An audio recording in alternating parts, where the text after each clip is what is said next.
2 of Two Girls Rock. I can't believe it. And we are on to the second.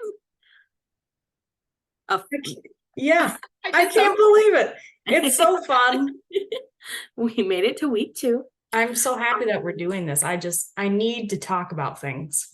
Exactly. There's so much we need to talk about, and we just have to save it up now for the podcast. Yeah, it's getting to the point where I can't even talk to you at work because I have to save what I have to say for the podcast. Mm-hmm. It's really difficult for me sometimes.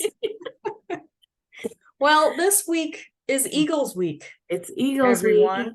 We are going to deep dive into the history of the Eagles, and I also saw them on Friday last week, so I'm going to tell you about it. And of course, it was amazing. Need I say more? I got to see Don Henley. I'm happy. In person. I'm happy. I don't care if he's old now. That's right. It doesn't matter. Yeah. It doesn't matter when bit. But first, before we get into that, we have to do Song of the Day. Song of the Day. Peyton, do you have a Song of the Day? I do not have any Song of the Days today. I know. I had a Song of the Day yesterday. Okay, what was it? So I'll share that one. Which happens to go with the Eagles Day because it was Dirty Laundry by Don Henley. A bop. So, that was my Song of the Day yesterday. I didn't have one today, but that was yesterday. That's okay. We can share it. I have a Song of the Day. I have a couple. I've been bouncing back and forth like all day. This morning I had one, and then it kind of changed in the afternoon, and now it changed in the evening. So I had 3, and they're also all Eagles related. And I think I'm just on an Eagles kick right now. I was just going to say, I think we're on an Eagles kick. Yeah, we just saw them this week. So it only makes sense. But this morning, it was Wasted Time. I do love that one. It's so beautiful. I do love it. It's so beautiful. I just it needs to be in a movie. It is so It is a perfect song for a movie. So I agree. And then my afternoon one was Rocky Mountain Way. Yeah. Mr. Joe Walsh. Also a classic. A classic and a bop. It's always good. And then this evening, it's been Victim of Love. I don't know what's happening to me. All good ones. But they're all good, so that's fine. So those are our songs of the day. Yeah, it is Eagles Week. We got to have the Eagles Week, and we're just really staying on theme without even trying, honestly. All right. Well, I will give you a quick recap of the concert. It was wonderful. Yes. I went with my dad, which was really special because I've seen them one other time. But my dad's never seen the Eagles. And I said, excuse me, sir, you literally grew up during that time. How dare you? And he said, yeah, I actually kind of regret that. And I don't blame him. So he finally got to see the Eagles, and it is their farewell tour again. It's actually really funny. During the concert, Don Henley was speaking, and I was listening. I was listening, and he was talking about it being, the final tour. And he said, and I can't remember exactly what he said, but he said something like, it's the long goodbye, but maybe we'll be back. And then everyone kind of laughed because they did a final tour already. Yeah. And I don't remember what year it was off the top of my head. It was a few years back. I remember it. I was going to say it might be early 2000s. But I'm not sure. Yeah. Well, I don't know. I don't think about early 2000s. Maybe around 2010-ish. Yeah. Don't quote us on that. We didn't look up that fact before the podcast. So you can Google it yourself. But so that was a fun little joke from Mr. Henley there. That was great. But yeah, it was pretty much just a greatest hits set, which is I love it. What we're all there to see. Anyway, I'm sure they're sick of playing the same songs for 51 years. Probably. 51 years. Can you imagine having your songs really stand the test of time like that? Because I can't. That kind of made me think we both watched that documentary earlier. We did in the week, and It made me think of Glenn Frey saying, like, yeah, we play this every single night, but some people are here and they're seeing it once in their life. Literally Like, for the we're first time they're seeing but it. they're seeing it for their first time once in their life. So like we need to play it for them. And I we was like, that is stand so Glenn Frey true. for that. Like right. And so I really appreciate that about them, because they can actually like recognize that, where a lot of artists, I feel like, wouldn't. Like, I know they're sick of playing the same songs forever, and then they're gonna like actually act sick of it. Yeah. But hey, it's 51 years later and they're still playing the same songs and we are still loving it. Yeah. So, some of the best songs. Some of the best but songs. you know, I don't blame them for wanting to, you know, call it quits after all these years. I don't. So, but I mean, they sound so incredible still to this day. They sound amazing live. They always have, they always will. They're just built different. And they're just so fun to watch too. And it's not a big production, which is something I like about it too, is that it really is them just up there playing their songs. Yeah. It's so simple. Yep. But so cool at the same time, because it's the Eagles standing right in front of you. Exactly. And I always like, one thing that I really like about them that, you know, a lot of other bands don't do is that many of them are singing, you know. Yeah, it's not just the one lead singer. And that generally never happens. It's usually a lead singer like running across the stage, doing all sorts of stuff. Frontman. Don Henley is back there on the drums singing too. Like right. And then he's only singing some of the songs. You know, Glenn sang probably half of their popular songs at least. And then, you know, they had some Joe Walsh songs too. Timothy, he sang some. They have Vince Gill with them. Yeah, and he is the perfect fit. He really is. He was with them last year when I saw them too, and I really liked him. But they also have Deacon Fry. Yeah, I son with them, which is funny because I think last time I saw them, and I could be wrong about this, but I think he was just like a part of the band, like just like the backup band. Last time I saw them, like he was not up front. This time he was up front right next to Don Henley in the middle center stage. I feel like there's no better option. You know what I mean? There really isn't. There's no better option to get that close to Glenn Frey. Like, right. Really isn't. His son. Like, yeah. And I was talking to this girl actually in line for merch, because you know me, I got to talk to everybody. Everyone. And so I'm talking to this woman that I met. She was really cool. And we were talking about it. And this was before the concert. And she was saying that they actually didn't have Deacon with them this tour. And I was like, oh, that's kind of a shame. It was, you know, nice to have that connection. Yeah. And turns out that was wrong. But she was saying that last time that she saw the Eagles, Deacon was with them as well. And someone, I think it was Don, said something really nice on stage. And she said that he said, we may have lost a brother, but we gained a son. Oh. And I wanted to cry in the merch line. So sweet. It's so sweet. I'm like, how nice of them to like bring him in. Yeah. Like that to like carry on his dad's legacy. Yeah. I'm done. I'm out. I can't take that. Tears flowing. Here we are. I can't take that. I'm done.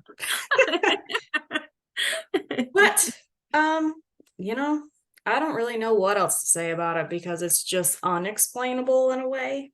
Did you have a favorite part? Was there a favorite song they performed? Like, not even necessarily your favorite song, but just like the best one of the night was. Well, I always love watching Joe Walsh live. Yeah. Like this man and his facial expressions, they're insane. For our listeners, the few that we have, please Google like Joe Walsh's face while he's playing. Like, look up pictures. It is hilarious. He was my screensaver for a good year on my work computer. He's just somebody who like, just does not care. He's just in it, you know? He's like gone. He's making crazy faces. And I had like a picture of him making one of his insane looks as my screensaver for like a year. because I loved it that much. And it just made me smile every time I looked at it.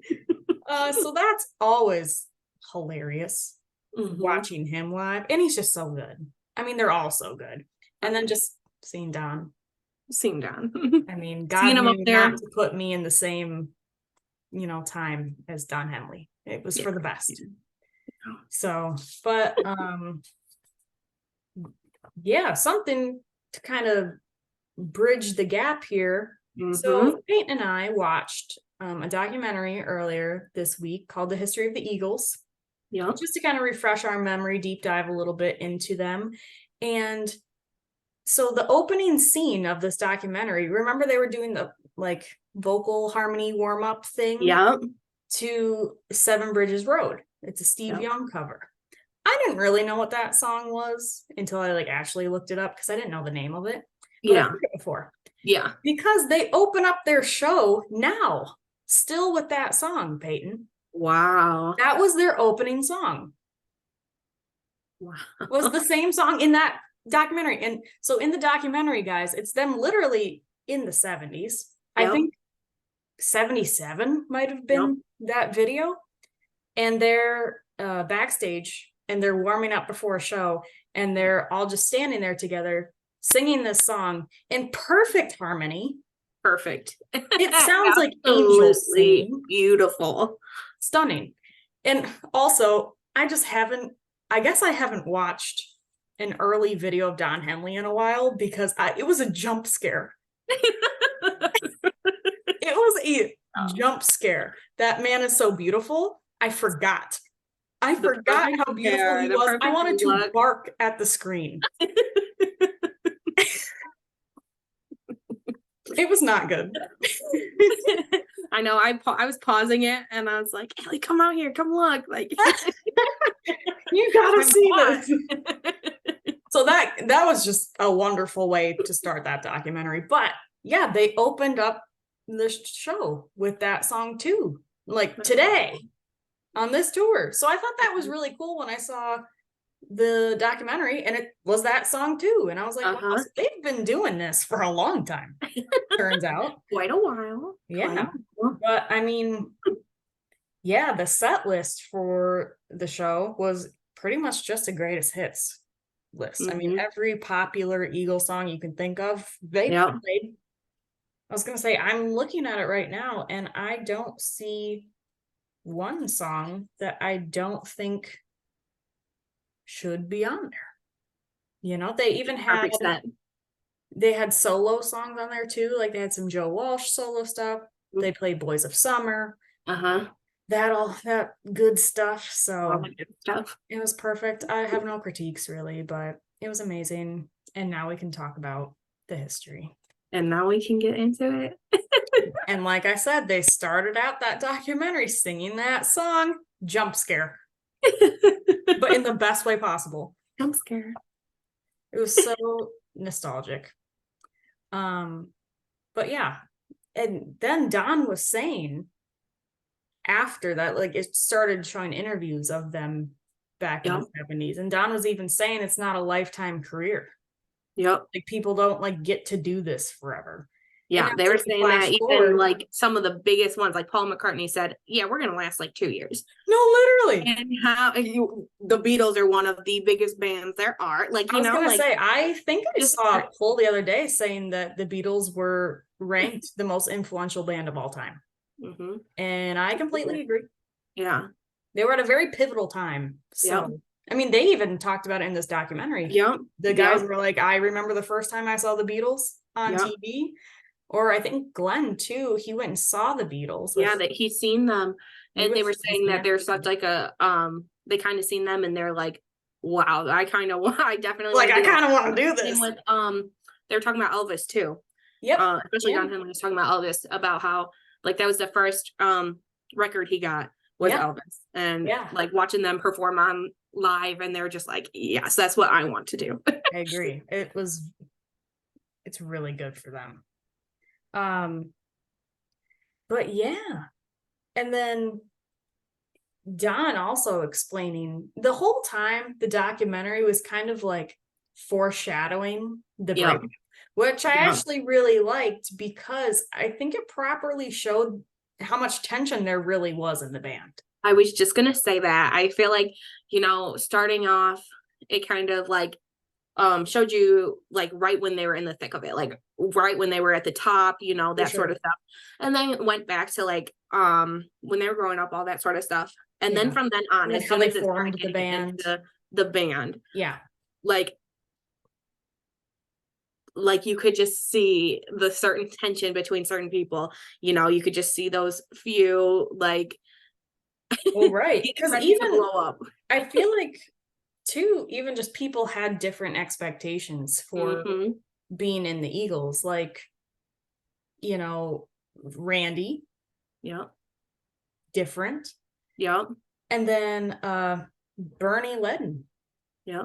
Big example there. Yeah. Because that was the original 4. Don, Glenn, Bernie, and Randy. Yeah. Yes. It was definitely talking about how Bernie was not happy about how they had a Southern rock sound to them. Well, he wanted things he wanted a rock band. Right. He didn't want to be in like this huge rock band. He wanted it to be like this underground kind of like country rock thing. He didn't really want it to get to this level, which also I'm kind of like, why? Like, why not? If you can do it, why not? It's weird to me. And then also in the documentary, they showed him like recently. He looks so different. So different. You literally wouldn't even know. I didn't even think that was the same person. It's like the same thing as looking at Mick Mars. Like when Mick Mars was really young, before he like dyed his hair black and like really started. Like you would not even recognize them. It's a different person. Completely different. So Bernie's the same way. Let's see. We took notes. What else do I have here? But yeah, Don and Glenn, they started with Linda Ronstadt. That's crazy. Which is so nuts. And then they were like, hey, we kind of want to go start our own band. And she seems like the coolest chick ever. I was just going to say, like, that is so bold. Like, hey, I know that they wanted us to be your backup band. Like, they want us to start as a backup band for you. But we actually kind of want to leave and do our own thing. Yeah. And it sounded like she was like, go ahead. Like, she knew. I think she knew in a way. Like, and also, she's beautiful. Like, stunning. Gorgeous. Yeah. And apparently a really good person, too. So we love Linda. But yeah, I was kind of shocked that Bernie's bald now. It just didn't look the same. Didn't he look like he should be security? Oh my god. Oh yeah, I could see that. It's true. He looks like tall and like bouncer-esque. Yeah. Wow, that's interesting. You're right though. You're not wrong. But yeah, and then too, I love how they showed how they got the name of the Eagles too. This is a fun fact that I love to tell people. And the story is, they wanted to go shoot their album cover, right? So the band and a couple of photographer dudes, they head out to Joshua Tree, like in the middle of the night. Like 2-3 a.m. they start driving. Great plan, right? Right. And then they get there probably 7 a.m. Right as the sun's coming up. They decide to take drugs, as one does, and so they take drugs. They start shooting photos, and then Glenn says, "Hey, I gotta go pee," and so he runs off, does his business. And then he said from a distance, he's like hearing the guys spot an eagle in the sky. And they're just yelling, "Eagle, eagle." And so he was like, you know what? I think that's our name. Which is so interesting. And then, yeah. Exactly. Right. And so, I mean, I love that album cover so much. That's my tattoo, actually. So for those of you who don't know, I have a tattoo on my arm. It is this one for our YouTube viewers. And it's resembles the eagle on that album cover. The very first album when they're in Joshua Tree. And then, at the top of the record there. It says eagle with with the outline of the eagle. I just have an eagle. It doesn't say eagles on it, but I just have the eagle, and it's like the same kind of spread wing. Yeah, like the wingspan and everything. Yeah. I don't know how to describe things well. Whatever. That doesn't help on a podcast. But yeah, so this is my Eagles tattoo. Yes, it's so beautiful. It's if you guys think I'm a poser and this isn't my favorite band of all time, I have them tattooed on my body. So I thought that was really cool. Yeah, I really liked that. And I also like, there was a couple other times that were like similar situations naming songs that and I really liked that. And I like that too. Like Life in the Fast Lane was Glenn Lion Eyes. Yeah, Lion Eyes, the young girl at the bar with an older guy was what they were saying. Life in the Fast Lane was Glenn Frey going 90 miles an hour to a poker game with a drug dealer, and he's like, Life in the Fast Lane. Like, and then he's just like, so crazy. That would be such a good name for a song. Yeah, what a name. And then the opening riff. Iconic songs. It is an iconic song. And the opening riff to Life in the Fast Lane was actually just Joe Walsh warming up. Yep, his warm-up song. It was his little warm-up ditty that he was playing. Yep. And then Don and Glenn were like, wait a minute. What were you playing? Go play it again. Play that again. And then they built a whole song around it. Like, I'm pretty sure a Guns N' Roses song. I could be wrong, but it might be Sweet Child of Mine. Someone could fact check me on that. But I think there's also a Guns N' Roses song where Slash was just like doing a little warm-up thing, and then it turned into a song. But back to the Eagles, I feel like did that a lot with their song titles, is they would just think of a title. Yep. And then eventually they would like make that a song. Yeah. Which I thought was really interesting, because usually I feel like when I used to write songs, you'd like start writing the song and then the name would kind of come out of the song. Yep. I think it was Randy who was saying that like he would come up with like one line. Yeah.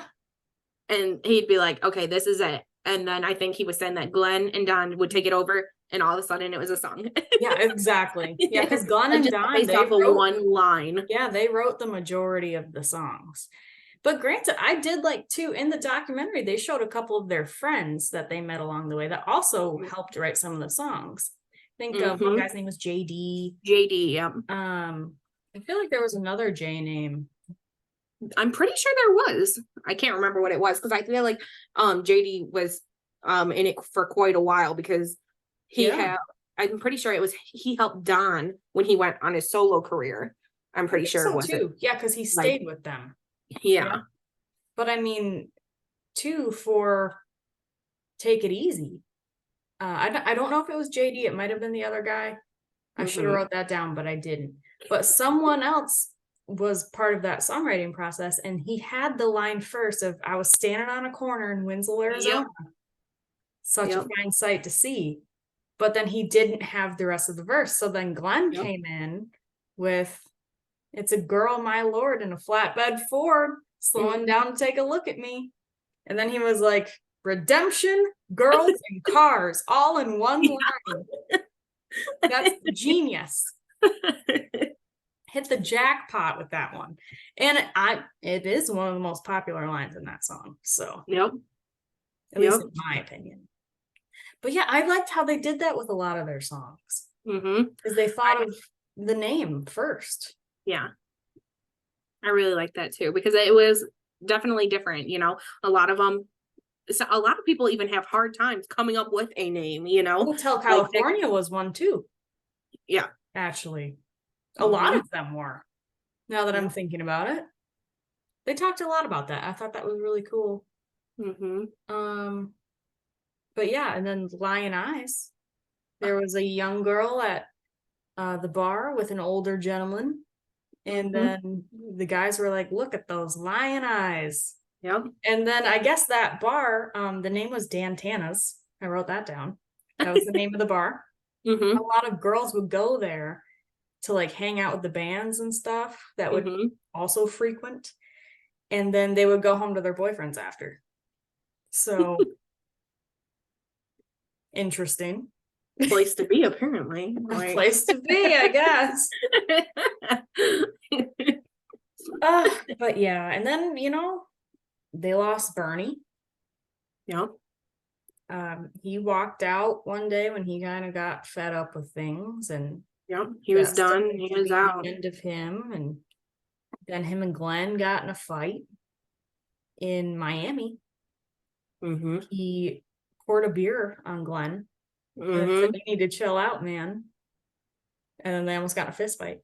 My favorite part of that is Don yelling at the cops, "Stay out of it. This is personal. This is personal. We need to figure this out. Do not interrupt." Like, leave it alone. Right. They're figuring this out. I also liked how much they talked about their manager, Irving Azoff. Mm-hmm. Also an interesting name. It sounded like he really went to bat for them. He really did. And you don't hear that a lot from, like, I mean, a lot of times you hear managers taking the money for themselves, basically screwing over, that sort of stuff. You don't really hear somebody that sticks with them through that, like that. Or only bats for them for so long. Yep. Like, they were really good in the beginning, and then they weren't. Yep. But it sounds like this dude really stood the test of time with them. And honestly, he looks cool. Yeah.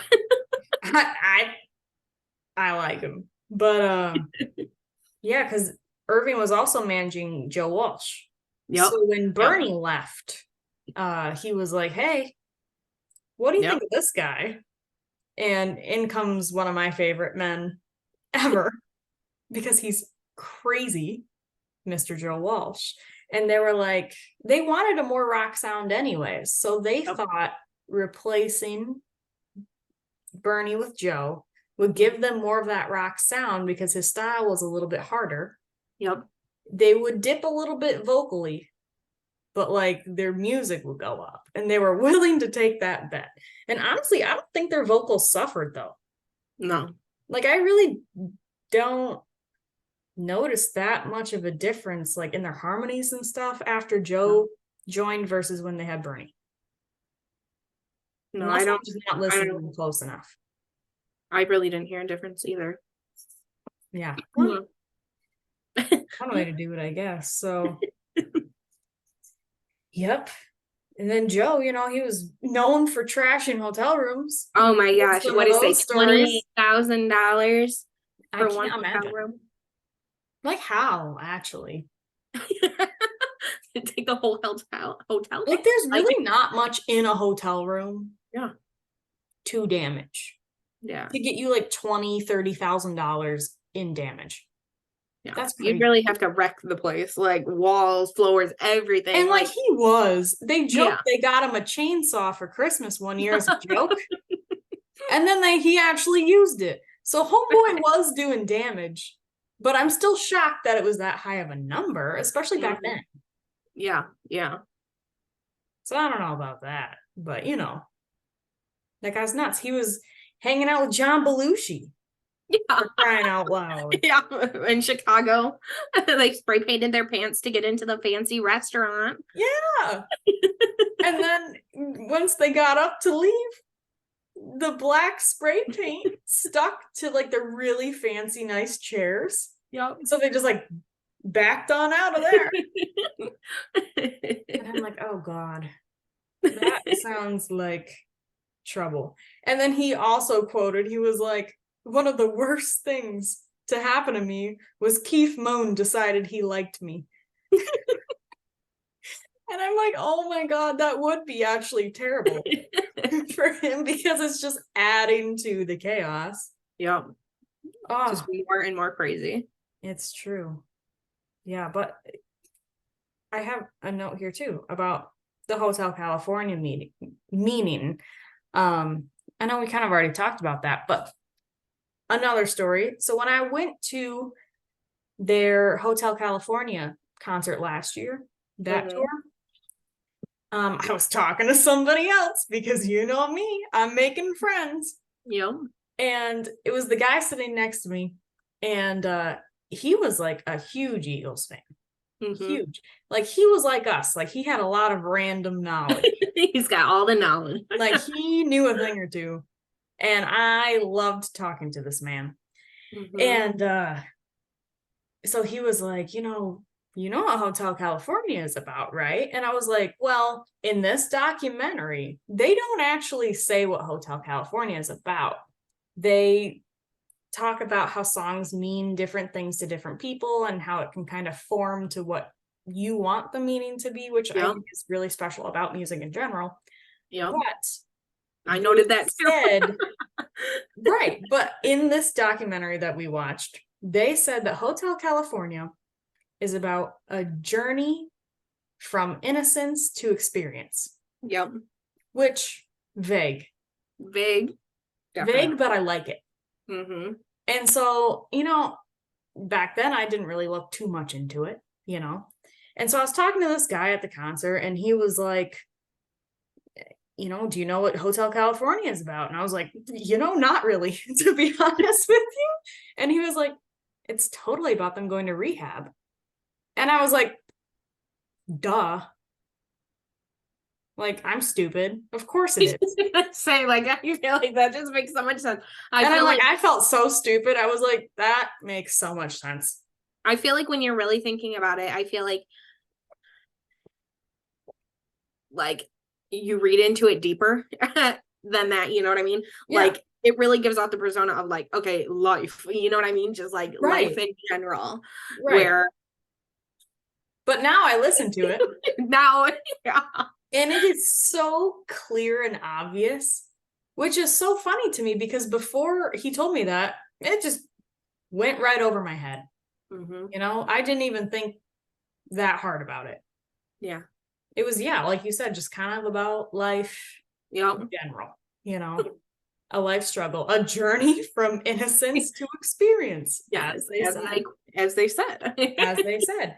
But then he was like, yeah, it's literally about them going to rehab. And now I can't listen to it without thinking of that so clearly. And now, Peyton, after this, I want you to go listen to Hotel California. I'm going to listen to it. And it is so clear. I feel stupid. Like, I feel dumb.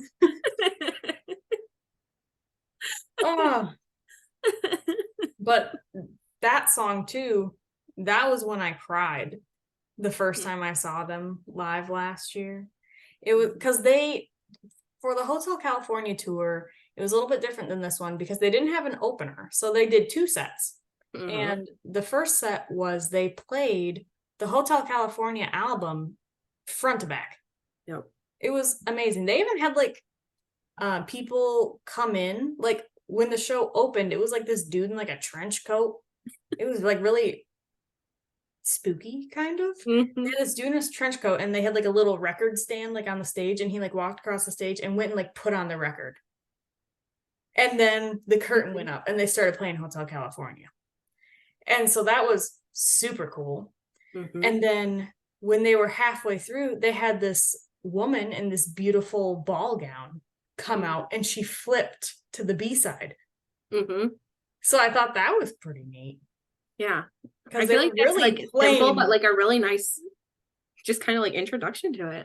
Yeah, it was a nice little detail because they really were playing the album from front to back. So they were like, let's literally have it be like they're playing the record. I thought that was really cool. But so that was the first set. And then they took a little break, and then they came back and did a greatest hits set. So incredible. And so where I was going with this was they opened with Hotel California. So that was the first song I ever saw the Eagles play live. And when it got to the part where it's in the guitar solo and they harmonize, I literally started crying. And also, I was just thinking about it watching this documentary too. And I was like, who, other than the Eagles, would think to literally harmonize on a guitar solo? Because I wouldn't. No. I mean, most people don't have multiple lead guitarists. No. So it's not really like an option presented on the table. Yeah. But it's just like, that just really got to me. I don't even know why. It really did. So that's when I cried. For the first time, you were seeing them. I know. And then they showed it in the documentary too, of them doing it, of like Don Felder and Joe Walsh doing it back in like 77. Yep. And I'm like, oh my God, Joe Walsh is wearing a little bandana. And it's just so cool. Speaking of Don Felder, do you keep up with the Kardashians? This is totally off topic. But so Brody Jenner specifically, well, not Brody Jenner, Brandon Jenner, actually, Bruce Jenner's son, or Caitlyn Jenner, whatever. Brandon Jenner was married to Don Felder's daughter. Really? It's such a small world. Such a small world. Because we were just talking about how Millie Bobby Brown's getting married to Bon Jovi. We were just talking about that. You go to family Christmas, your father-in-law, Bon Jovi. I'm sorry, what? Crazy. Same deal though, because I was randomly watching the Kardashians back in my teenage years at home in my childhood bedroom, and all of a sudden Leah is on the show this episode, and she like goes to talk to her dad about something. I don't know. And then they just casually mention that he was an Eagle. And then my ears kind of perked up. What was that? And I said, excuse me, what? What? And on comes my screen, Don Felder. And I said, sister, your dad is an Eagle? Where did that come from? Where did they go? Where did they find them? Small world. So that's just a random fun fact. But then Don Felder, though, we gotta talk about him a little bit. Yeah, because he just wasn't really the happiest camper. No, it seemed like he truly was not happy with anything. It was really what it seemed like. It just seemed like, one thing would either be pushed to the side or fixed, and then it was another thing, Exactly. And like it really, like, it definitely, obviously, him and Glenn did not get along, Oh, hell no. My favorite little line of it was, hold on, I even put it down because it was too funny. It was when they were doing the free show for the politician. I know exactly what you're about to say. You know what I'm going to say, yeah. And how the politician was thanking them, and he, Don Felder was like, "You're welcome," and then like turned and was like, "I guess," and then that really set Glenn off. He was pissed about it. Oh, he was so pissed. And then he was talking about how, he went into the back room, threw his bottle against the wall, and then went back on, and they were playing. Things were spicy back then. And in his little interview, he was like, I just remember thinking like 3 more songs, asshole, then we're going for, or like, no, it was really so threatening. It really was. He was still, when this documentary came out, whenever it was a few years ago, he was still mad about that moment. Like, he was still mad. Because Glenn Frey was actually like in the documentary, so it was before he passed. But I think it was maybe 2 or 3 years before he passed. Yeah, because I'm pretty sure he passed decently in 2016. Recent. Yeah. Right? So just a little before that, like. That sounds right. But yeah, and then they started threatening each other on stage. Like in front of people. Uh-huh. You just have a crowd out there. Concert. Yeah, I made some notes on that too. I think they said that Don smashed his guitar, walked out, and that was the end of it. He did not come back. Because literally on stage he was literally like, I'm gonna fucking kill you. Like, just wait until we get off stage. Like, actual threats. It was dramatic. And so once they got off stage, of course Glenn was like, he took his cheapest guitar. That was a little dig. And then he smashed it against the wall, got into his limo, and drove away. And that was pretty much the end of Don Felder at that moment in time. Which Also wouldn't want him back after that. Pretty nuts. Yeah, I feel like that's just so much drama. It was so much drama. And I feel he wanted to be lead singer on Victim of Love. Yeah, like I feel like he really was not thinking about what was best for the band, best for the songs, best fit for everything. Which, not making compromises with it, you know? Again, I think it kind of goes back to everyone had a different expectation of what they wanted out of being in the Eagles. He wanted a band that was full of equals. Yep. He wanted everyone to have equal singing time, equal songwriting credits, equal royalties, like everything to be split equally.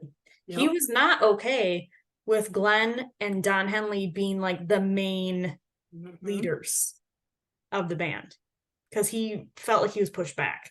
And so then, he wanted to actually be the lead singer on Victim of Love, and he recorded it. Yeah.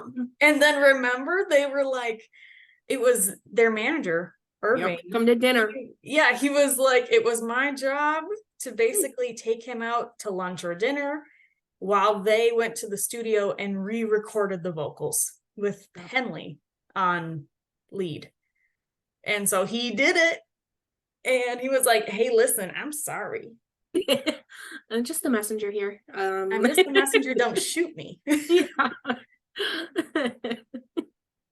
But like, honestly, I'd be kind of pissed off about that too. Like if I already recorded it, and then they went behind my back to re-record it, I'd be pissed. Would I leave the band? No. Would I be pissed? Yeah. So there was a lot of tension, and they really talked about the tension throughout this whole thing. But honestly, I'm glad that Don re-recorded it though, because that's one of my favorite songs. It is such a good sounds real good on that track. Such a good song. It's such a good song. I think it's one of their, I mean, it's a popular song of theirs, don't get me wrong. But I think it's very underrated. Yeah. For what it is. And then there was Randy's downfall. We gotta talk about Randy. So Randy's biggest thing was he was the lead singer on Take It to the Limit, right? Yep. And he was sick of playing it live. He didn't want to do it. Yeah, he didn't want to play it anymore. No, he didn't want to do the high note at the end. He said that he felt like he couldn't do it. Yeah, and I'm like, dude, you can do it. You are doing it. You are doing it currently. And back before there was really auto-tune or things of that nature to really hide that fact. Yep. Like he was doing it. He was just a little bit insecure about it, and that's fine. But again, it was one of those things that, Glenn was like, hey, people literally came to see us to hear you sing this song. Yeah. So like, you have to give the people what they want. We owe this to our fans. And he was like, nope, I don't want to play it. And I'm like, well, you don't have to be a jerk about it. Yeah.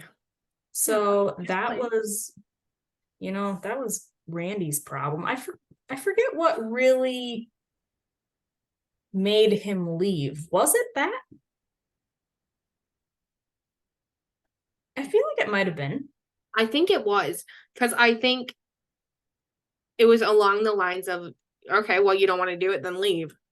And he did. Like, and then he did. And then he did. Like, then he did.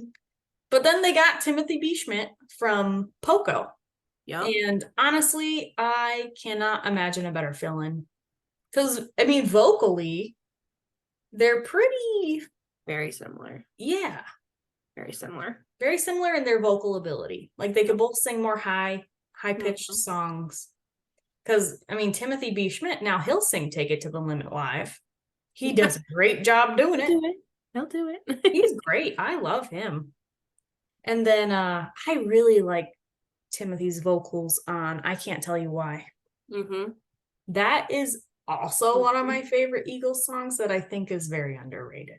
Yeah, I really like that one too. That's a great one. So, I mean, he stepped in 1978. Yeah. So, I mean, right at the peak kind of moment, but right before their downfall, because that benefit concert that they were Glenn and Don Felder were threatening each other at was in 1980. Yep. So he was only in the band for like 2 years before they actually broke up. Yep. Because once Felder left, everyone was just kind of done. They needed a break. And that's when they didn't want to do it anymore. No, they really didn't. They said, I'm done. They had even been saying that at that point, you know, Don Henley and Glenn weren't even getting along, and they had always gotten along, like overall, you know, they had always seen eye to eye on a lot of things, and at that point they were just getting done working with each other. They were done being with each other. They were done with it, you know. And I think a lot of the breakup, and especially with many of the members, not just the band in general, like Randy leaving, like Bernie leaving, it was really just the straw that broke the camel's back. There was tension for so long, that just these things happened, and then that was done. Yeah. So that was in 1980. They broke up, and then they didn't reunite again until 1994. Yep. So that's hell froze over years. Yeah, the Hell Freezes Over tour, an album. Insane. And I'm like, what a wonderful name. Honestly, I would do the same. That is just so funny, you know, like people the Eagles like, would get back together and Hell Freezes Over. Till Hell Freezes Over, and then that's the tour name. It's so funny. But then, you know, the solo stuff in the 80s, we got to talk about a little bit. Because really, I feel like it was really just Don Henley and Glenn Frey that did solo stuff in the 80s that people cared about. Because I mean, Don Henley, Boys of Summer, Dirty Laundry. Yeah. It's iconic. Yeah. I loved that stuff from him. So they talked a little bit about that. I was never really one for Glenn Frey solo stuff. Were you? Not really. I know some of them, I can't even think of them at the moment, but just based off hearing them on the radio. Right. Like I would probably know them if I heard them. Yeah. There was a couple honestly, that, off the top of my head, I don't know if I can name. Which I feel like those were almost more like 80s pop sound. You know? I agree. It kind of, or like that pop sound to it. Because I mean, obviously we're really big into the 80s music and like 80s hair bands and like glam rock. And I don't feel like Glenn Frey was really making that kind of 80s music. He was making, like the more poppy 80s music, which is fine. Yeah, like I definitely, there were a couple, like when we were watching the documentary that they were playing that, I'm like, oh, I've heard that one before. Oh, heard that one, you know. Same. But overall, I haven't really listened to them. Whereas, like, do I have them downloaded on my phone? No. No. But I've heard them. Yeah, I would recognize them, but you know, so really the 80s was just that. Not much to really discuss in the 80s. No. But then, you know, we get to 1994 and the Hell Freezes Over. Hell Freezes Over. They're back at it again. And another thing too that I noted about this documentary is they talked very openly about their drug use. Too. Like they were like, like we were all using. And then they talked a lot about like Joe Walsh's issue with drugs and how he had to go to rehab and really get sober before, you know, the band got back together and started touring and being serious about it again. It was kind of interesting that like Joe himself knew. Like they didn't even have to say it. They didn't even have to say, you know, we're not doing this unless you're clean. He knew. He was like, okay, you know, I'm in if you guys are in to get back together, and I know that right, but I know I got something to take care of. Like that was pretty interesting because I feel like a lot of people wouldn't be like that, you know. And I mean, I think that's just pretty common, especially with musicians, and their drug use because it's their lifestyle.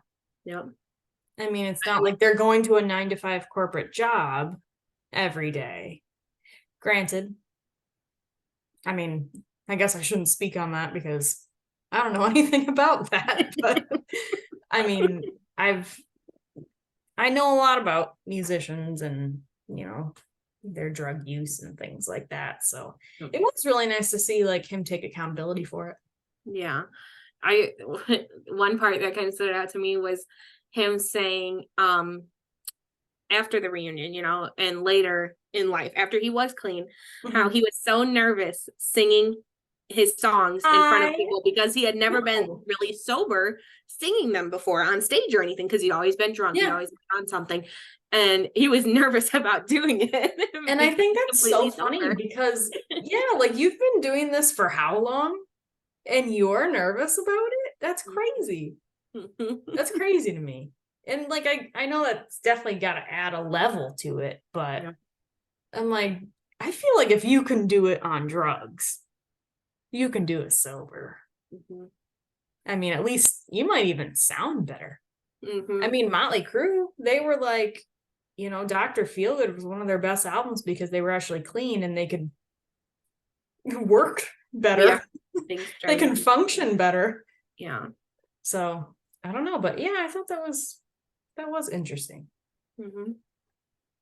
But yeah, and then, you know, Felder, he started getting unhappy again.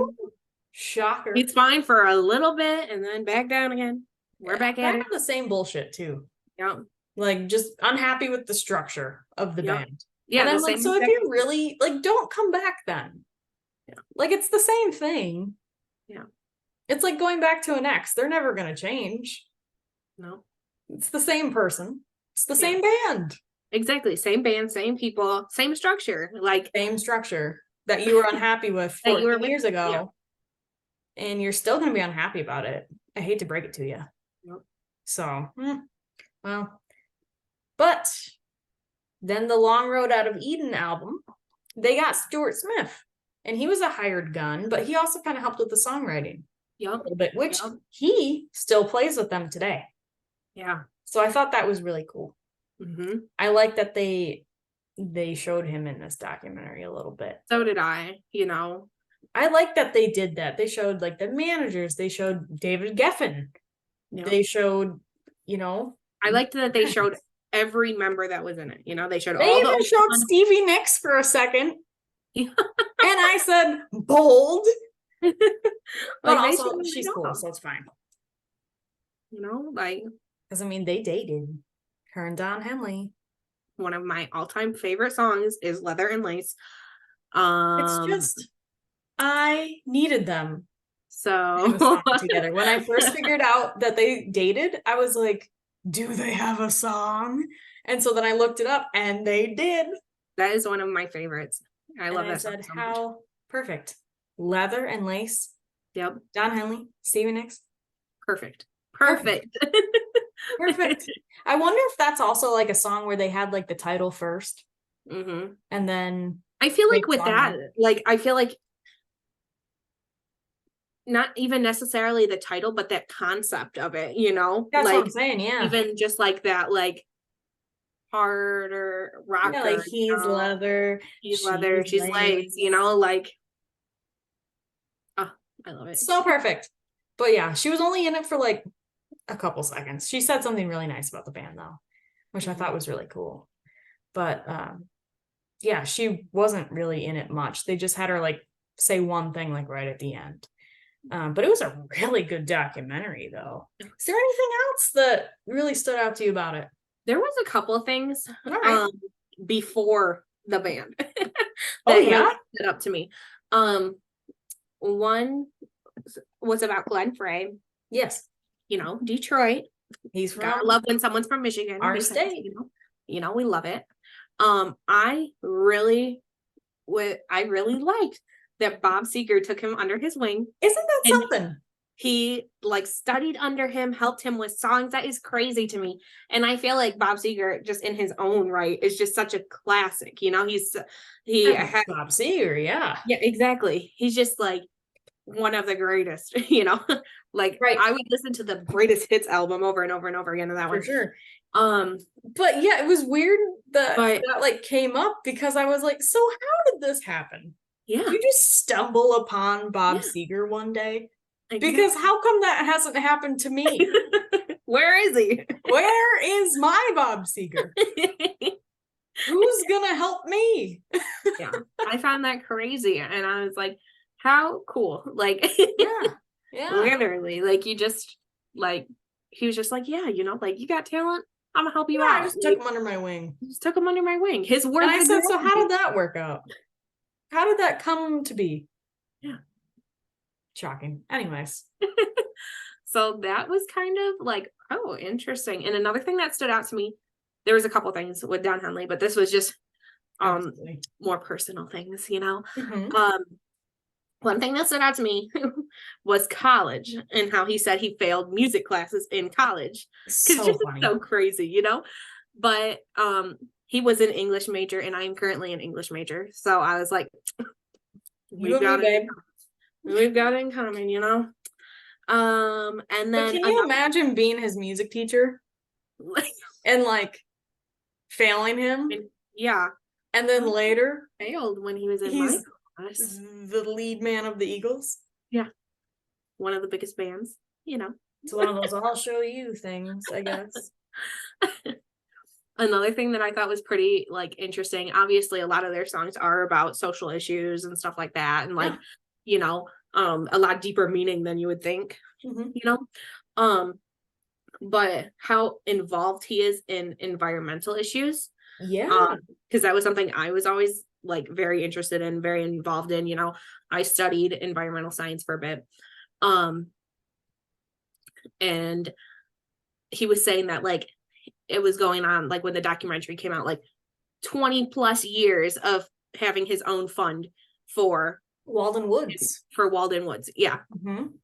Yeah, I thought that was really cool too. I like when or just when artists in general, they have other passions, and then they use their platform for those, which is really cool. But I mean, that's why they did that benefit concert that they fought on stage at, because I think it was the mayor, if I'm remembering correctly. I'm not sure. Yeah, it was something like that.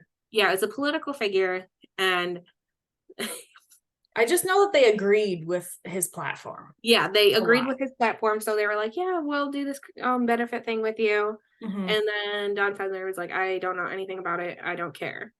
He was like, "I guess." Yeah, I guess. If I have to be here, like if I have to be here, I guess I'll do it. Anything else that stood out to you? Those are really the big things. It was such a good. It was so documentary. Good. It was like 4 hours. Yeah, it was a long one. Part one, part two. It was long, but it was actually only 3.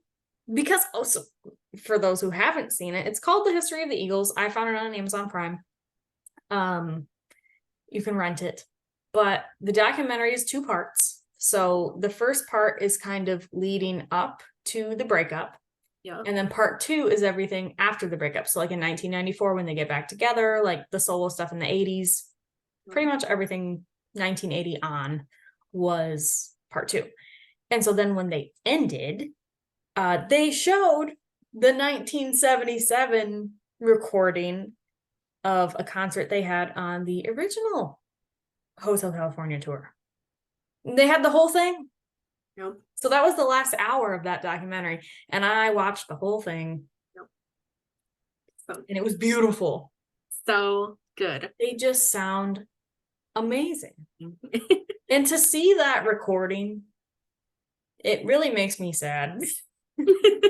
Like, I don't want to be that girl that's like, I was born in the wrong decade. But like, I really was. Like, that would have just been so, like, can you imagine being there for it? Like, I actually can't, which is the problem. That is the issue. That is the issue, because I would pass out. I would need to seek medical help. Find me at the Red Cross tent. That's what would happen to me. God knew not to put me and Don Henley in the same era. Nope. He knew. No. He also knew to keep me out of the 80s, because that would have been worse. So that was kind of the deep dive of the documentary that we watched. Yeah. I feel like we should finish this episode off with our favorite songs. I think that's the correct thing to do. I agree. Why don't you go first? All right. It's very difficult. It's really hard. Um, I think my favorites are Life in the Fast Lane. A bop.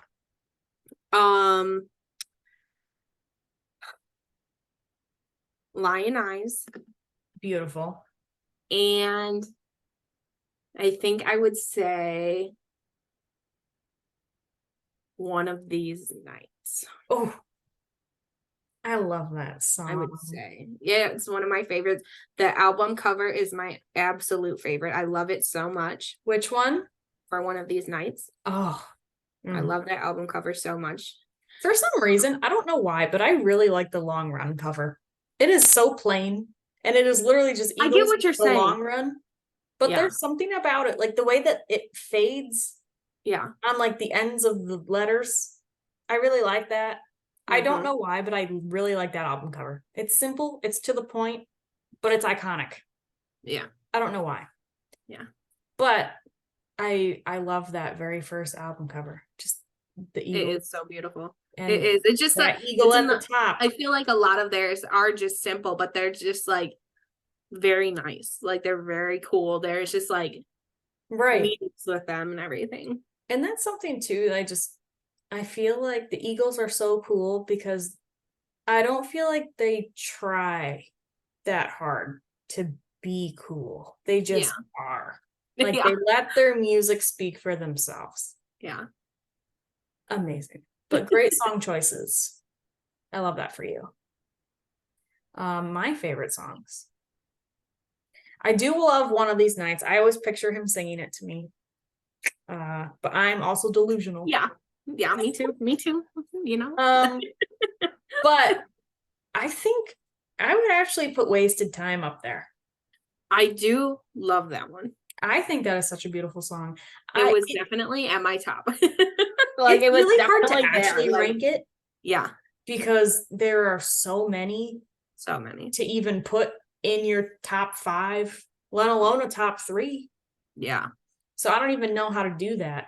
But I mean, I would really put Wasted Time up there on the list. And honestly, I can't tell you why. That's a really good song too that I think is underrated. I like a lot of their slower songs. Yeah. I find that I put those on when I'm in a mood. But it helps. Yeah, exactly. I love their like slower, just like it's such a vibe. Light rock. It is. Like it's so like I like their more upbeat songs too, of course. But I feel like all of the songs on my top list are their slower songs. Yeah. Except for One of These Nights. That one's just I feel like that one's in the middle. Yeah. Yeah, I agree. For sure. But yeah. That's what I would put on there. That's so good. The 2 that are on my mind the most right now are Wasted Time, and I Can't Tell You Why. Honorable mentions, obviously a lot of other songs. So many. Obviously, California is an honorable mention. Yeah, Hotel California is iconic. Everybody knows that song, you know? Like how do you not know that song? You know, that is a top Desperado. Top. Who doesn't know Desperado? Yeah. Take It to the Limit. I had an emotional breakdown to that song one time. That one is one of my all-time favorites as well. It's a good one. God damn it, Randy, you sing that song. Yeah, we just wanted it sung. We will hold you captive until you sing that song. We just wanted the song. Sing the damn song, Randy. Listen to Glenn. Yeah. But yeah, so yeah. Do you have any favorite solo songs? Oh my gosh. Obviously Leather and Lace, we already talked about, which for sure. But all-time favorite. I love that song so much. Dirty Laundry. I'm such a fan of that song. And Rocky Mountain Way. I was just about to say that. Yeah. I think Rocky Mountain Way is one of my favorite ones. That's a good one. That is just such a vibe. The guitar in that. I love the tone. The riff is incredible. So good. And then I mean, obviously Boys of Summer. Yeah. I love Boys of Summer. Those are probably my top two. There's actually a band, I forget who it is, but my husband listens to this version of the song.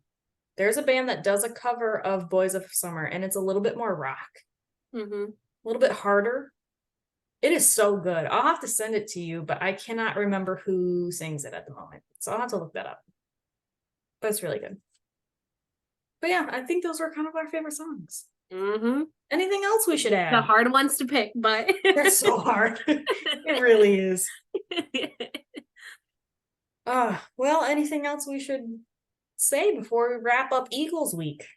It was fun. It was a great time. It was a perfect start after our intro week. I would agree. We are going to do way more deep dives into artists, if you listeners are interested. Yeah. So if you 6 people around out there. Yeah, all 6 of you. All 6 of you. Yeah. Amazing. Who knows what's to come? Right. We've got plans. We got plans. But that was Eagles week. So happy about it. We love the Eagles. My all-time favorite band. It was a great way to start our podcast, really. I loved it. I loved it too. Our first perfect documentary. Perfect right after you seen them. Perfect. I'm always down to talk about it. And Don. We love Don. We love Don Henley. So I'll wrap it up by saying, Don Henley, I love you. Call me. All right. That was episode 2. Episode 2 is done. Thank you so much.